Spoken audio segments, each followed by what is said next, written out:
Hello, everybody.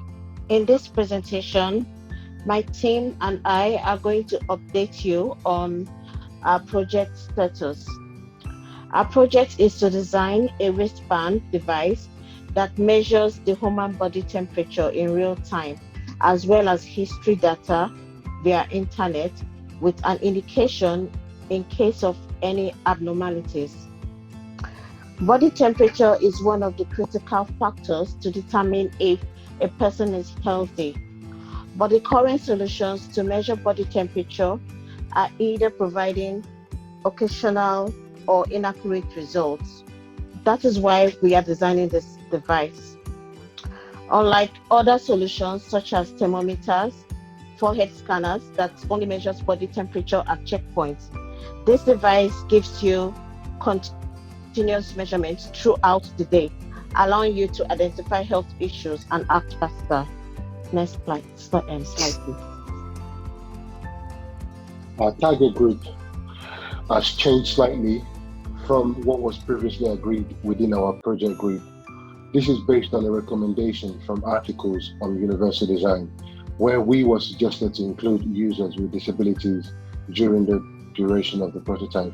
Our target groups are junior citizens and senior citizens, both including users with disability who are still capable of operating a technology device.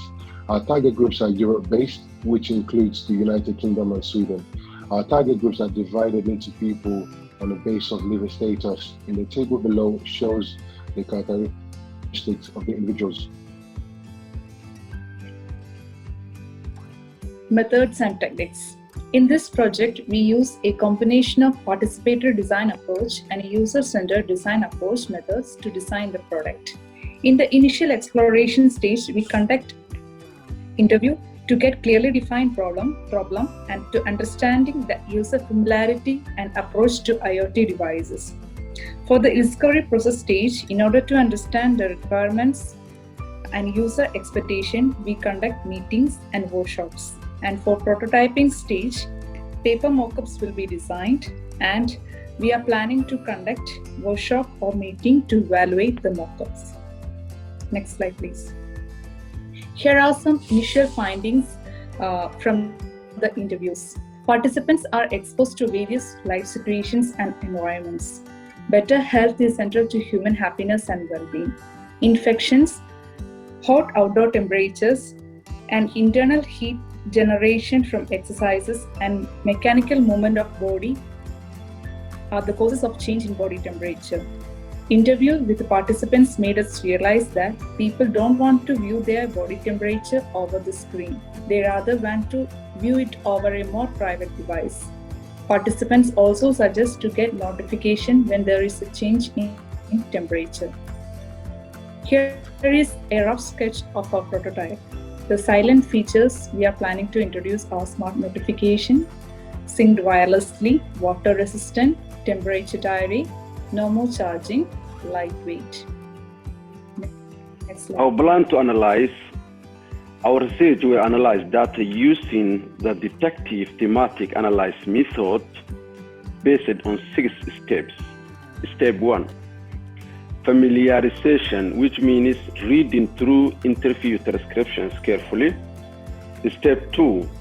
Coding data, which means organizing transcribed data by numbers, color codes, keywords, etc. Step 3.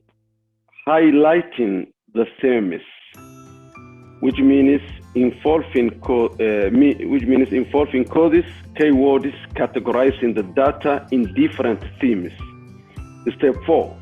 Evaluating the themes, which means reading all collected data to break it down into a particular paragraph. Step 5. Refinement. That means defining and naming the themes. Step 6.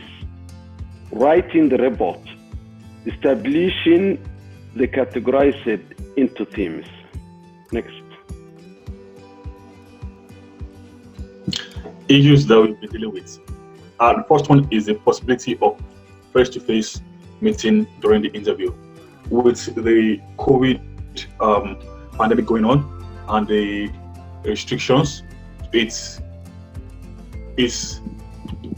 difficult to get a one-on-one, a face-to-face interview with most of our participants. So we had to revert into doing video interviews, which means that we have to rely on the feedback or the answers that they give us from themselves. We couldn't analyze other things like their body language.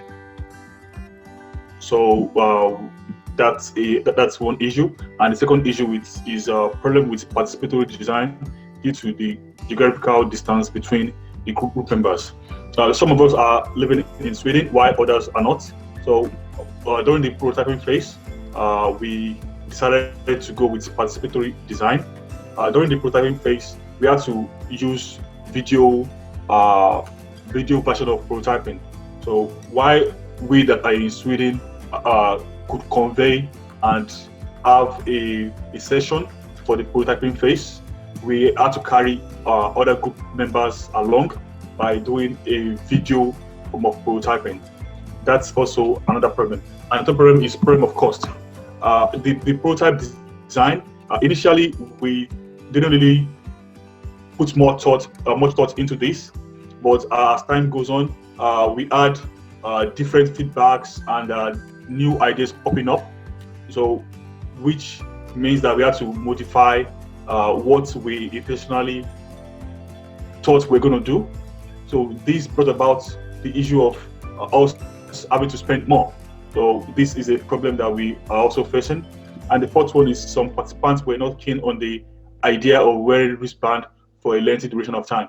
Some of our participants thought that wristband is for kids and they wouldn't wear it for a lengthy duration of time, while other people thought that they felt not comfortable just having the wristband around. And the fifth problem is some participants didn't think they could trust the data generated by the prototype, which could affect their feedback. Like my colleague said, some participants didn't really trust the data generated by the device that we are trying to develop. They thought that they said that they rather go to the doctor and who will use a thermometer that has been used for the last couple of centuries, something trusted, compared to our device, which just reads your body temperature, which can produce data that is not really, according to them, correct. So this could affect their feedback as well, where we could have a positive feedback. When you put this scenario into context, it might affect what they thought about the device and what the device stands to gain. Why the last issue is making decision on the improvement of the prototype based on the feedback we've got.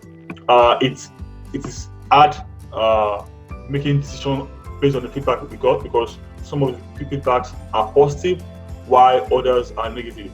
So we are still trying to consider both positive feedbacks and negative feedbacks and find an equal ground which will be beneficial to the production of our device. So this concludes the presentation. Thank you.